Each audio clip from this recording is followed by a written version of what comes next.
Bom dia, bom dia. Uma mensagem ao nosso povo, kokanda dia ukujene KONGO, azingi langa kuna Manchester. Apangizama, tune diambu de lufwa, ekuma, tu vidisi, pange tonketo, zingi langa kuna Manchester. Una izina die Paulina Ngunga, e nossa irmã. Ela vive em Manchester. E a nossa irmã vai ser enterrado dia 12 de abril.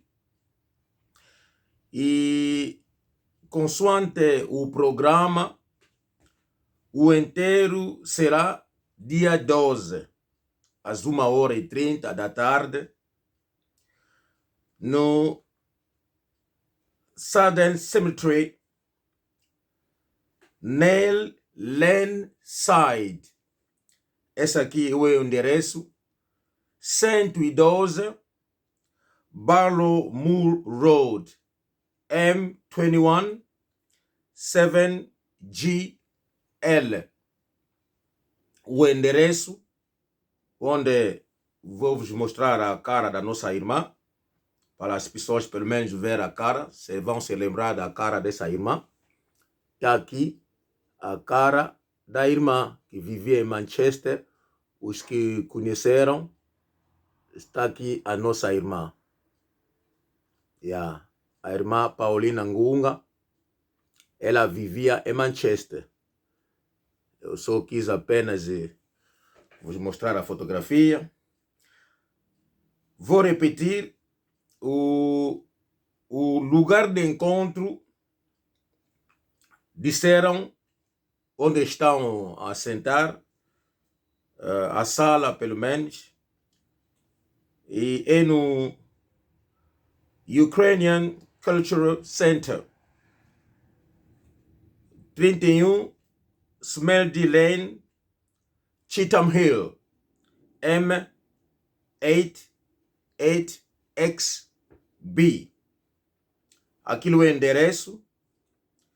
E se quiser, tanto se perder, quiser contratar alguém para ter mais informação, então chama o MAPE no 074 374 00437.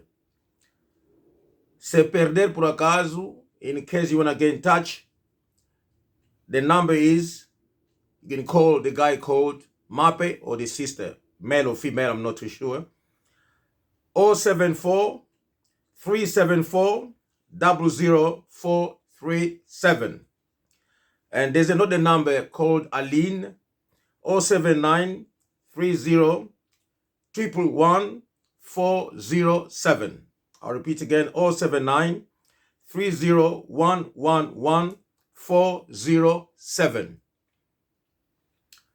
O enterro é dia 12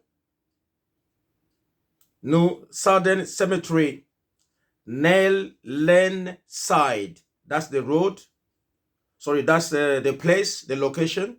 And the number is 212 Barlow Moor Road, M21 7GL.